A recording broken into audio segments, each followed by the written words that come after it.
Well, it is a W for the Vancouver Canucks, a much needed one, and a night where the special teams, which we have been criticizing, had at least half of a good game, with the power play succeeding, with the penalty kill still struggling a little bit, but it's a big win. It's a 6-goal performance from the Vancouver Canucks, a team that has been struggling to score, losing games 2-1, losing games 3-2, as it is hailing outside aggressively on a lovely night in Vancouver. On the day the clocks roll back, it's Canucks 6, Stars 3. Let's break this one down for you, folks. It's Thatcher Demko in net for the Canucks. Another excellent performance. Again, 3 goals on less than 30 shots. You look at the numbers and you're like, less than a 900 save percentage. Probably not a great night for Demko. He was still fantastic, and he just is always good, and the Canucks are so lucky to have him. Hudobin played okay in net for the Stars, just got beat by a couple of really good shots, again, being one of the shorter goalies, as John Garrett likes to point out a lot. But we go to the first period. Chason is out, Dowling is in, Kyle Burrows also in the lineup tonight, and it's a huge chance. 1 minute in, Canucks really could have set the tone here. Tanner Pearson, backdoor tap-in pass to Tyler Myers, and he flubs it. He just misses it. This is the easiest goal Tyler Myers will ever score. He doesn't put it home. And again, the Canucks still made this one work out, but a bit of an iffy start. And then 8 minutes on the clock, it's Alex Radulov, Jamie Benn in 2-on-1. Radulov outweighing the defender, finds Ben. And I saw the replay. I still don't know if Demko made this save, but he's absolutely denied. Demko reaching out with the stick. It either got post or stick or both. Either way, Demko forced him to do it, and an excellent play by the goaltender there. A minute later, Quinn Hughes takes a pretty weak cross-checking penalty. It's one of those ones where they're really cracking down on it, but this one was more of a shove, and Raffle was like mid-turn, so he lost an edge and his skates went out from under him. They call it, unfortunately. So Quinn Hughes into the box, and then it's Joe Pavelski tucking one in, basically below the goal line, just reaches back, taps it in. And it's another penalty kill, a goal allowed, another shorthanded goal, or a power play goal against, while the Canucks are shorthanded, and the Canucks special teams woes are continuing. And we're looking at this and thinking, oh boy, is this another night where the penalty kill is going to absolutely kill the Canucks? And in this case, it didn't, even though the penalty kill wasn't great, but we'll get to that. 3 minutes left in the first period. Niels Höglander undressed the entire Stars roster, feeds Tanner Pearson on the back door. He just doesn't get all of it. It trickles into Hudobin's pad. They ended up reviewing this like literally an entire 3 minutes later. They're like, hey, maybe we should go look at that one save there. They go back, they look at it. It clearly wasn't in. Stopped on the goal line. And then it was a good start. It was a good start to the period and a good end to the period for the Canucks. The middle was the issue. It was all Dallas in the middle of the first period, but a good start to the period, good end to the period. It results in the Stars having a 1-0 lead after 1. Shots in the first were 11-11 all square. We go to the second period. Canucks get onto the power play. Heiskanen takes a tripping penalty 2 minutes in, and here we go. We're thinking, oh boy, okay, can the power play at least look dangerous, right? They don't need to score on this one, but they need to at least look dangerous. And they score immediately. Hughes gets the puck off the faceoff. He feeds JT Miller, top of the faceoff circle, rips it high blocker side. Canucks finally converting on the power play. It's 1-1. Miller gets another chance like 2 minutes later. It's an excellent breakaway pass. He's in all alone on Hudobin. Hudobin makes a good stop there. Miller is all over the ice in this game. He had an excellent performance. Almost had a chance for his second goal of the night there. And then about 6 minutes into the second period, a pretty dangerous play. It's Faksa. He sort of hangs the leg on Vasily Podkolzin. Very similar to what we saw Alex Edler on Zach Hyman last season. However, a little bit less momentum going into it, less speed. Still a dangerous hit. It's a 2-minute penalty for kneeing. Luckily, Podkolzin didn't miss a shift. And then on this power play, they score again. Elias Pettersson, a great move at the line to gain the zone. And once they're set up, Hughes feeds Pettersson, and they're rotating, right? Like Pettersson and Hughes had swapped spots. Pettersson's at the point. Hughes plays it over to him. They're moving. They're doing something. They're not just all standing in their spots. Hughes feeds Pettersson, and he loads up. And this is one of the best shots you'll ever see. Like, just flat out. It is one of the best shots out there. It's a hard wrist shot through like 6 bodies that are screening the goaltender, and he fires it off the right post, off the back bar, and straight out. It is an absolute rocket of a wrister. Hudobin had no chance on it. It's 2-1 for the Canucks. And the Canucks just keep putting the pressure on. They don't take the foot off the pedal. They're not saying, okay, we have a 1-goal lead. Let's chill back a little bit, and then that's, how the teams get back into the games. They keep the pressure on. Tanner Pearson winning a battle sort of behind the net, gets a chance, it gets stopped. Then he wins another battle beside the net, tries to tuck it in. The rebound comes off of Hudobin, literally top of the crease. And Horvat just reaches a quick shot far side before Hudobin can get the pad out. 2-goal lead for the Canucks early off Horvat's 5th of the season. Like literally a minute and a half later, though, halfway into the period, it is a big defensive lapse. And the defense wasn't great tonight for the Canucks. Luckily, you score 6 goals. Your defense doesn't have to be great. Travis Hamonic just absolutely leaves Luke Glendening all alone. He must have assumed that the center was going to come back and pick up the guy, which didn't happen. But Hamonic is off in no man's land. And it's Glendening just able to walk right down Main Street in the middle of the ice. He beats Demko, and it's 3-2. And I'm starting to get a little nervous. I'm like, okay, you let the team back in it a little bit. You scored 3 straight goals in about 6 minutes. Immediately give up a goal. You can't lose the momentum here, right? You see this happen all the time where a quick goal for one team deflates the other team, deflates the crowd a little bit, and they try to put on pressure.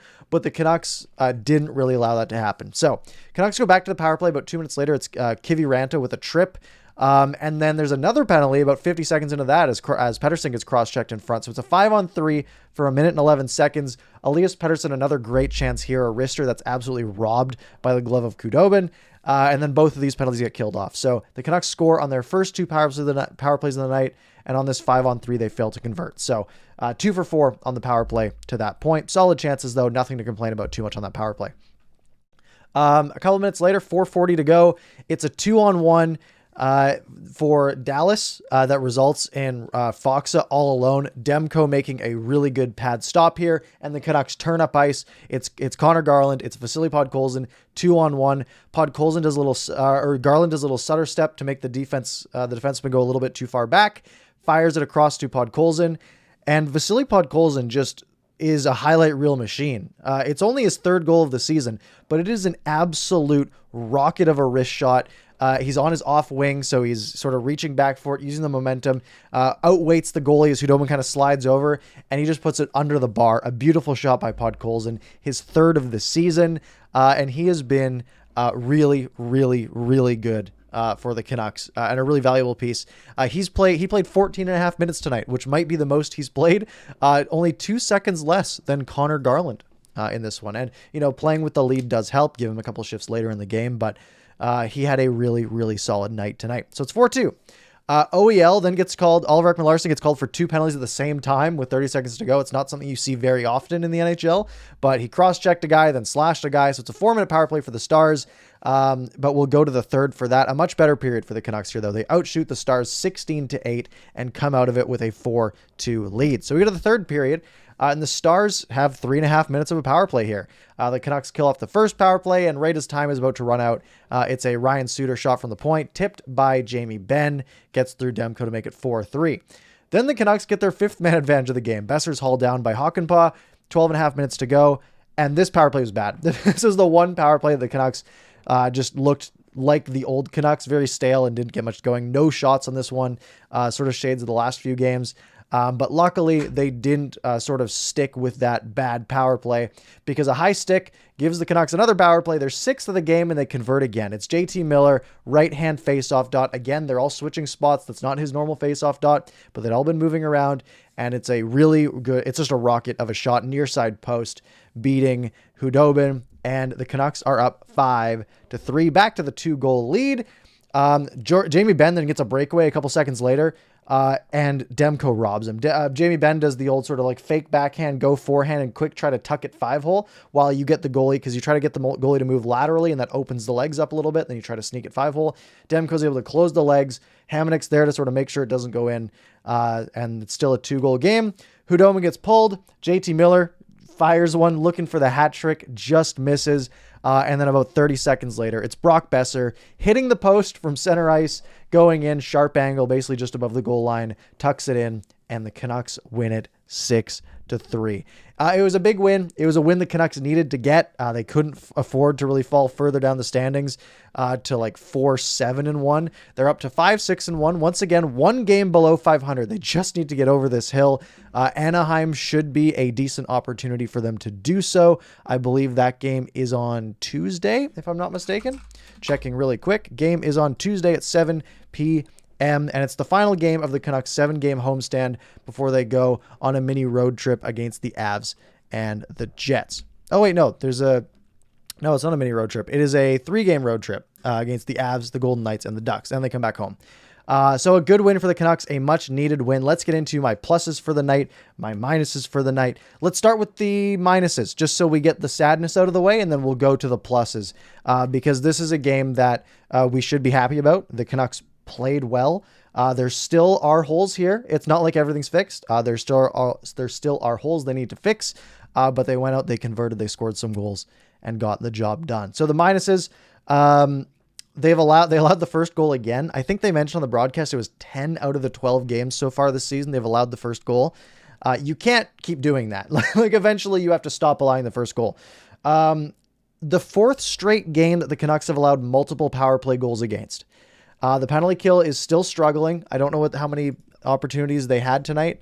Dallas went 2 for 3 on the power play tonight. And the Canucks, the penalty kill is still struggling. Luckily, it didn't cost the Canucks the game tonight. But if it was, if it had been a 3-2 game, that very well could have been a difference maker in the negative direction. So they do need to sort that out. Luckily, the power play for the Canucks looked a little bit better to counteract it. But that penalty kill does need to get better, because I think it was sitting at 66.7 after that last game, or 70% or something around there. And it will drop further tonight as they allowed 2 goals on 3 opportunities. And then the third minus, my final minus, actually, no, it was the same one. Penalty kill still struggled. I wrote it down twice. But those are my main minuses for the game.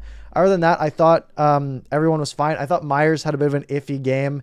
Like the one goal that he could have scored, and then the giveaway, or the one play that, I don't know if it led exactly to a goal against. I'm kind of forgetting what happened at parts of this game, but I thought Myers looked kind of iffy. He took a bad penalty. No, he didn't take a penalty. I'm all over the place with what Tyler Myers did tonight. But there were some issues there. On the plus side though, the power play is the biggest one, right? It's the obvious one. It's the one the Canucks have been struggling with, something like 14% of the power play this season. The power play was shooting the puck, and they were moving. My main criticism for the Canucks power play for the last, how long have I been doing this? 11 months, has been that the power play doesn't move, right? Everyone stands in their position and they just pass the puck back and forth waiting for something to happen.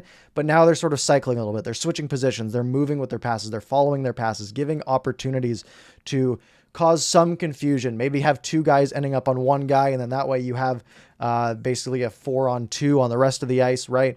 And that it worked really well tonight. The movement, getting shots off on the power play was huge. Elias Pettersson just firing rockets, Miller firing shots, Hughes was firing shots from the point. A really good night for the power play. And a big part of that, my second plus, is that they're using JT Miller as a downhill option on the power play. And it's similar to what Edmonton does with Connor McDavid, where they sort of just get him to go back to the blue line and then get him the puck, and then he can sort of skate in. He can use that momentum to open up some ice and get a shot off. And they did that tonight. And I think his one of his goals basically was him on the left-hand side, and he was able to get the puck, and he was able to skate down. He has about 10 feet of room that he can skate into and really lean into a shot. And that just opens up more possibilities around the ice as well, because it draws people in, and then you can make a pass, or you can try to get a shot off. And that's what he did tonight, which was excellent. And then the last 2 minuses are the points that were had. A 3-point night for Quinn Hughes, 3 assists, and they were all first assists. First assist on the first Miller goal, first assist on the Pettersson goal, both of those on the power play, and then the first assist on the last Miller goal, also on the power play. So 3 power play assists, Quinn Hughes just quarterbacking the power play, racking up the points, and also 3 points for Elias Pettersson tonight, 1 goal and 2 assists, with the second goal of the game, and then assists on the Besser empty netter and the Miller goal right before that. A 3-point night for Bo Horvat, who had a goal and 2 assists. He had the second assist on the Pettersson goal, the second assist on the Podkolzin goal, and the third goal of the game that he tucked in from Tanner Pearson and OEL. So points all around on the night. Bo Horvat playing 21 minutes. A big shout out again, JT Miller also in the faceoff circle. I think he was something like 9 for 11 or like 7 for 9 or something around that. Like he only lost, I think, 2 faceoffs all game. JT Miller was phenomenal in the circle. Excellent game for JT Miller. You look at his stat line, right? 2 goals, 4 shots, 5 hits, 79% in the faceoff circle. That is an excellent, excellent score line. Led the team in hits by far tonight as well.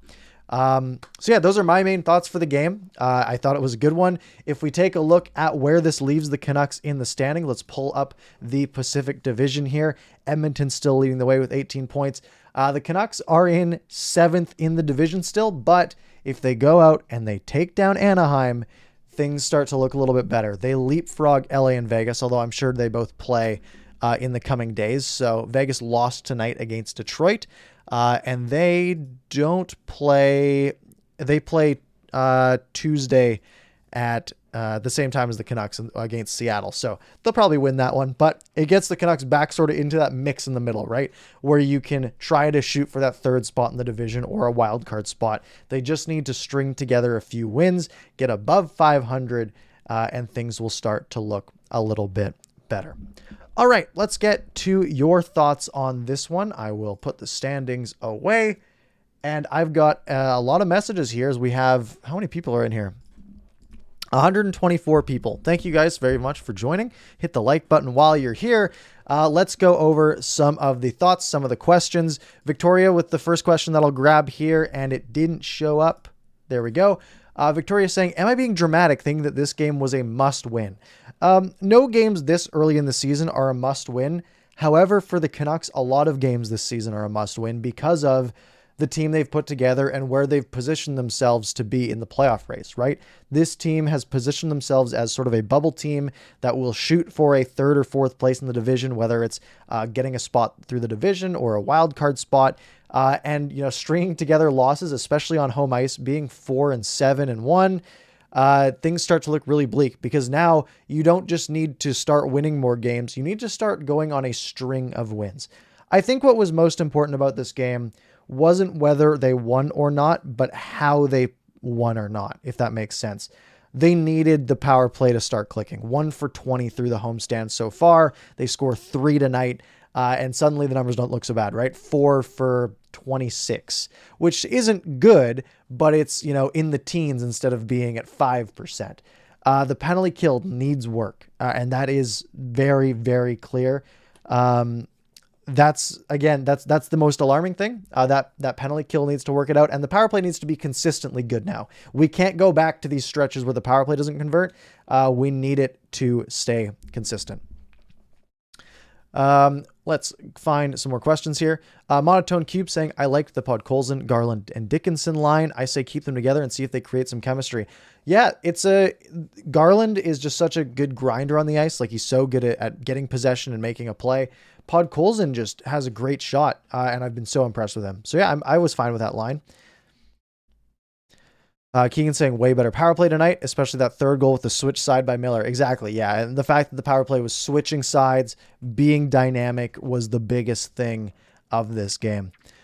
Jeremy saying those cross-check calls are a bad precedent, especially when the refs will stop calling them during playoffs. Yeah, they're doing the exact same approach that they did with hooking back like 10 years ago.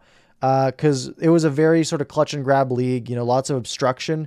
And then they started cracking down on hooking. And it only took a while for it to stop happening, basically, right? We don't see a lot of hooking penalties anymore just because it's so easy to get called against you. So things did sort of transition from that. I wonder if that'll be the case. I think what they're just trying to get people to stop cross-checking people in the back. In your lower back, you have no padding. Like basically from like the bottom third of your spine, down to like your tailbone doesn't really have any padding on it. And you have like hockey pants on, but you can kind of go at an angle and get around them. And it just hurts. So I can see why they're trying to get out of the game. They do need to, I think, focus more on the aggressiveness of it, like the hard, like jabbing a guy with your stick instead of the sort of shove that we saw Quinn Hughes do. Cause that's more of a spacing thing. And I just don't like that being the precedent. I'm okay with the stuff in front of the net, like the cross checking. Cause if you look at highlights, you see guys just 6 in a row. Eric Goodbranson does this a lot, for example. He did a lot in a Canucks uniform. So I'm fine with him taking that out of the game. But yeah, in the playoffs, of course, it's a whole different rule book, which is one of my biggest pet peeves with the NHL. But yeah, I think that's a fair statement. Earl saying Pettersson needs to have that shoot first mentality. And I think he did tonight. We saw him just letting pucks go. He had 4 shots on goal tonight, which is totally fine. And I think the goal he scored and then the shot that was saved by the glove of Hudobin that basically knocked Hudobin over. I think those will give him more confidence. And I think now he's getting it dialed in, right? Because we saw him last year a lot, just missing the net just by an inch. But as he gets it dialed in, that confidence comes up, and now he knows that he can just pick any spot on the net and hit it. So I think we'll see more shooting from him. Asian goalie saying Podkolzin is starting to show he is worth a spot on the roster, loving the energy shots and hits all around. Podkolzin is the type of player that we are going to just come to love. Whether he turns into the first line 50 to 60 point player that we hope he does, or if he's like a 35-point player that's physical and does what he's doing now, right? Can get those sort of highlight reel shots and goals, but also going out there throwing the body and just getting involved, driving the net. He's going to be a fan favorite, whether he's as successful as we hope or not.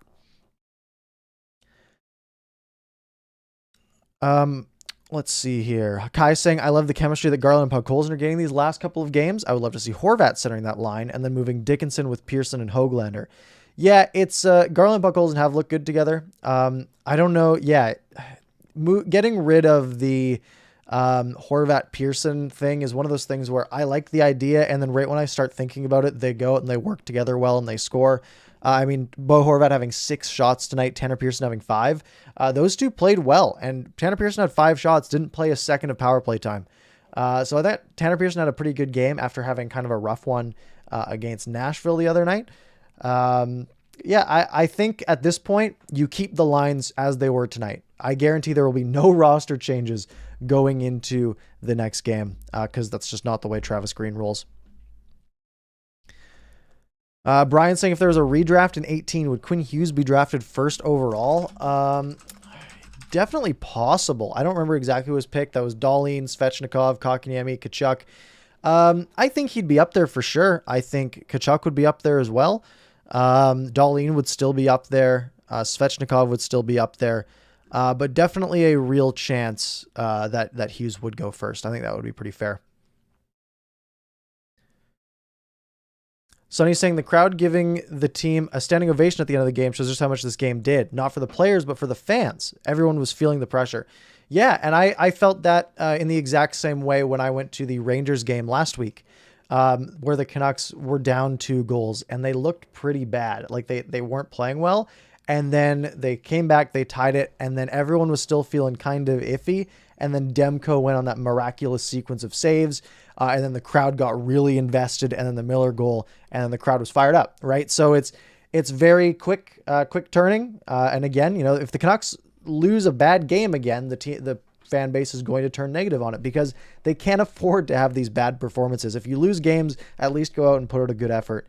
Like we saw against the Detroit Red Wings earlier in the season, excuse me, when they got basically goalied by Thomas Greiss, they had 41 shots on net.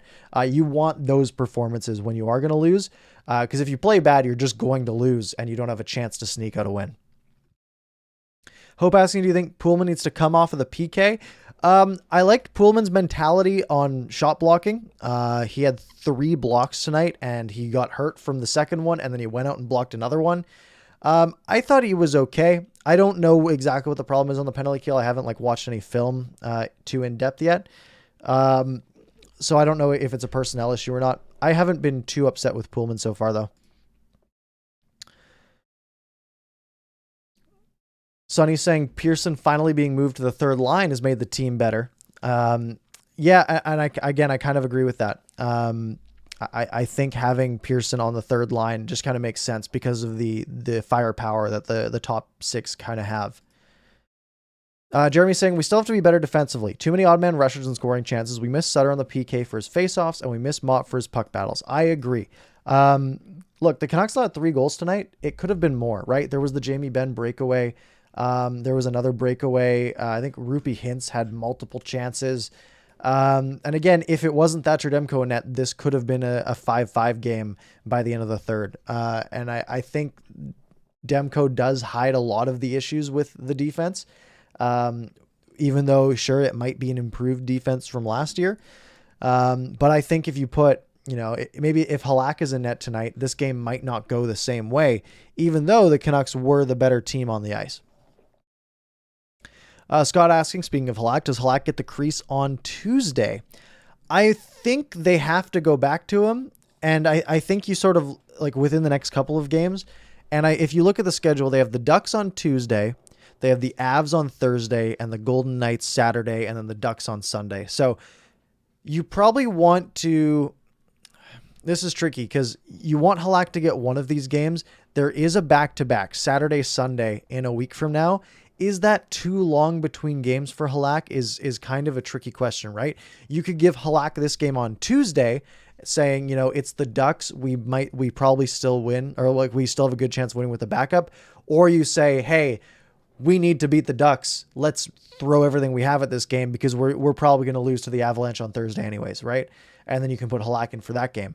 But if you're not going to put him in Tuesday, you're not going to put him in Thursday either because he's going to play one of the back-to-backs because they're playing on the road in Vegas on Saturday and then on the road in Anaheim on Sunday. And it's not even a 24-hour difference. The Saturday game's at 7, the Sunday game's at 5. So you only get about 19 hours from the end of one game to the start of the next one. So each goalie will get a start there.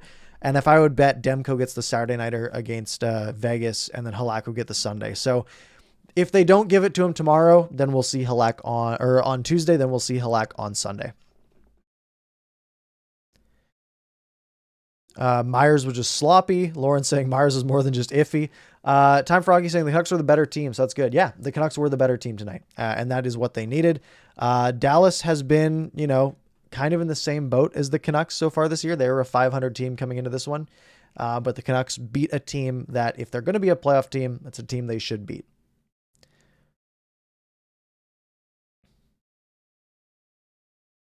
We'll scroll a little bit here. Jogpaul saying that this game is why we shouldn't think about trading JT Miller.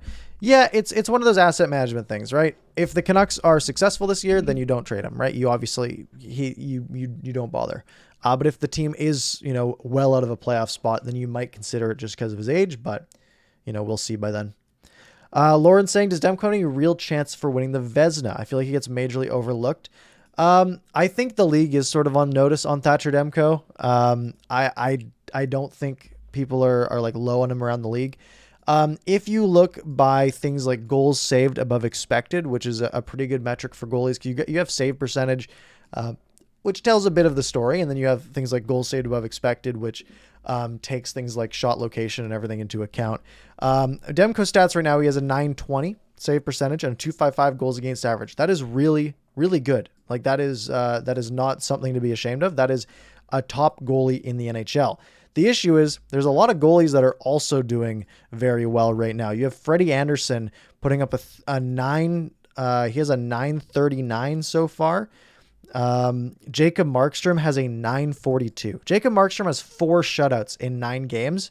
He is my current front runner for the Vezina. You have Freddie Anderson. Jack Campbell has a 936 through 10 games. Shesterkin has a 930. Carter Hart has a 926. Saros is at 925. There's so many goalies that have started the season hot. I'm sure a lot of those will trail off as we go because there's a lot of goalies who also started really bad. But again, if Demko can keep up, like a 925 all season, then he'll be in the conversation for sure. Leo's saying, I think the Canucks should consider trying Pettersson and Höglander on the penalty kill. I think they would be good on the penalty kill. The problem is you put them on the penalty kill, you have to take that ice time away from somewhere else, right? Because how long did Pettersson play tonight? Pettersson played 18 and a half minutes. Höglander played 15 and a half. So Höglander can afford more time. Höglander's not on the power play. And considering power play 1 basically played all of the power plays, it seems like. So yeah, you probably could give Höglander some of the time. Again, I don't know if you want him to be the one eating that time up. Pettersson, though, you probably want him to play like 21 minutes a night and none of that on the penalty kill just because he's out there to score. But I could see it. Agam saying Chason scratched and the power play works. Yeah, fair point. Fair point. Maybe they don't need a power play specialist in Chason down low. I wouldn't be surprised if we don't see Chason for a while. Especially, when other guys come back in the lineup. If Tyler Mott's back in the lineup, then why would you have Chason in, right? He's now behind guys like Dowling and Mott. And I know that, Travis Green likes Dowling. He only played 8 minutes tonight. Lamico played 10. Bailey only played 4.5. So if you are looking for someone to maybe come out of the lineup, Justin Bailey might be that guy. Played 4:47 and was a -1 tonight. Let's scroll a little bit here. Lots of people saying you don't want Pettersson and Höglander blocking shots on the penalty kill. That's totally fair. Unless you're John Tortorella, then you do want them blocking every shot possible. Kai saying adding Brock Besser to power play 1 makes a huge difference. Adds another scoring threat on the ice and allows the power play to work down low for a bit instead of Hughes, Miller, and Pettersson passing back and forth. I agree. Yeah, it's another lethal option, right? You now have 5 guys on that power play who have good shots, who can score. And I think that does add a lot to a power play, just having so many options. So how are you doing? Saying only power play you didn't like was the Canucks 5-on-3. I agree. That was the one that I criticized as well. Travis Green, this is an interesting one. Hot take, I wouldn't mind getting Beagle back for the penalty kill if Arizona were to retain salary and we're in a position to buy at the deadline. That is an interesting take. You'd put him in instead of Lamico. I think this is only an issue if we don't have Brandon Sutter coming back at any point this season, right? Because we're talking the deadline, we're talking 3.5, 4 months from now, right? If we still don't have Brandon Sutter by then yeah, they probably do want to add a penalty killer. In that vein, right? And then you could pull a guy like Lamico out of the lineup. But hopefully Sutter's back by then, and then you wouldn't really have anyone you'd be willing to take out of the lineup to put Beagle in. You're not taking Dickinson out of the lineup to put Beagle in. So I don't think that's... I think that would only happen if Sutter weren't to come back. Tyson saying the fourth line struggled tonight for sure. Didn't generate much and got hemmed in quite a bit. Mott will be a huge addition. Yeah, having Mott as a fourth liner is going to be huge. And I really hope he's back in the next couple of days here. I think, isn't he eligible to play in like a week or something? Or is he eligible already? I don't remember what the exact thing is. But having him back in the lineup will be a huge boon. Hopefully to that penalty kill, which needs all the help it can get.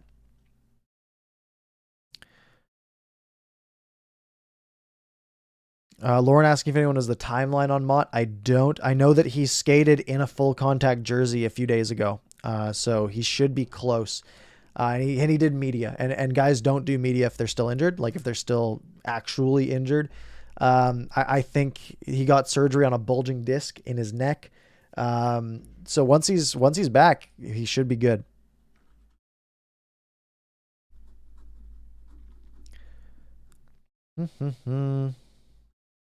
A couple more questions we will take here.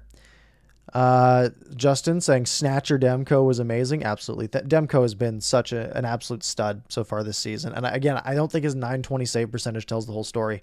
I think he has been a reason that Canucks stay in games. The reason that lots of these games they're losing are only 1-goal games. It's not because their goaltending is letting goals in. It's because they're not scoring enough goals, which they did tonight, which was good.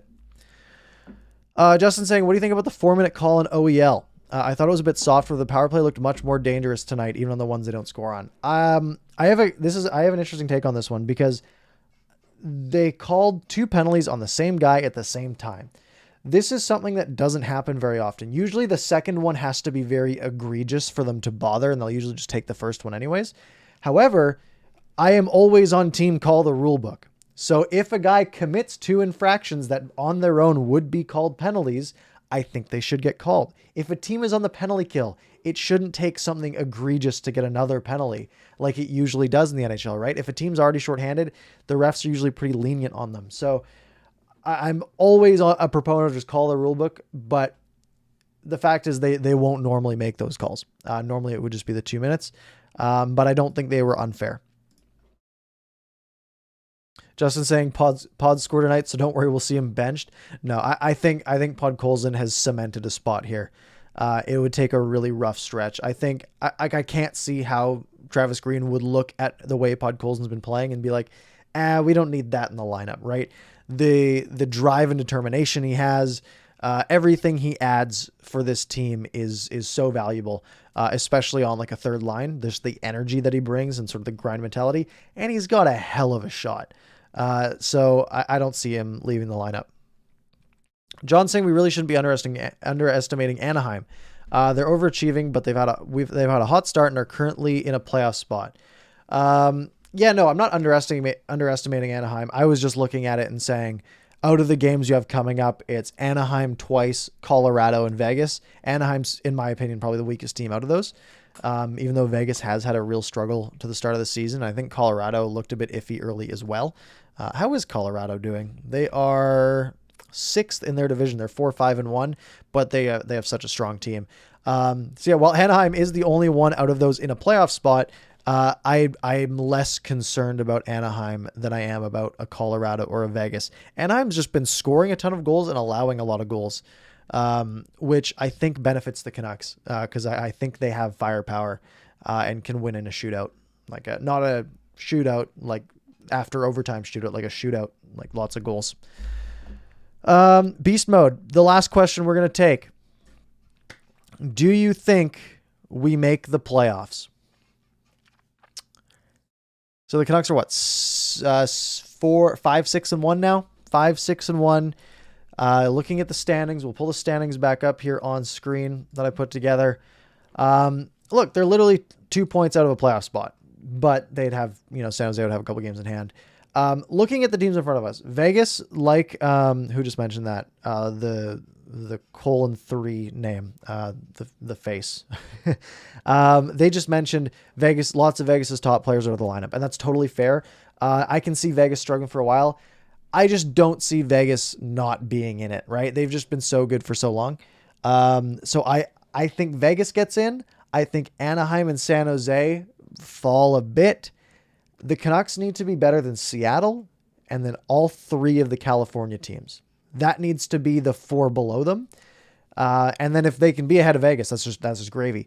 I think they can do that. So I'm still on the side of yes. However, they do need to get that power play more consistent. This can't be a one-off. They do need the penalty kill to be better. This Canucks team has holes. If these holes get fixed, it's a playoff team. And we said it was a playoff team from the start. We looked at the roster. We said it's a playoff team. And I'm still on that boat. If the issues get fixed, if the execution's tighter, if we, clean up these sloppy passes, if the penalty kill can keep the puck out of the net, and if the power play can churn out a 24-25%, then it's a playoff team. However, they have given us a lot of reason to have some doubt early on in the season. So I'll say yes, I think they're a playoff team if they play to their full potential, which we haven't seen a lot of yet this year. But I feel like it's got to go up from here. So with that, I will say, yes, it's a playoff team. Yes, this team makes the playoffs if they step it up. All right. That's it for me tonight, folks. If you enjoyed the stream, we do this after every single Canucks game. So make sure you're subscribed, turn on notifications, hit the little bell. I don't think I've ever asked you guys to hit the bell next to the subscribe button, but if you all do that, that would be sick. You get a notification when we go live, whenever I post another video, which I haven't done a lot lately because I'm doing these streams. Tomorrow, Canucks After Dark. It's kind of a special episode, but I'm not going to tell you why. So make sure you're subscribed to the Canucks After Dark YouTube channel, 10 p.m. tomorrow night and every Monday night live on the Canucks After Dark YouTube. You can find it linked in the description. Follow me on Twitter, join the Discord, do all that good stuff. I really appreciate you all hanging out tonight, and I will see you tomorrow night for Canucks After Dark, and I will see you at about 9:30 p.m., same time, same place, after the Canucks hopefully take down the Anaheim Ducks. All right. Have a good one, folks. See you later.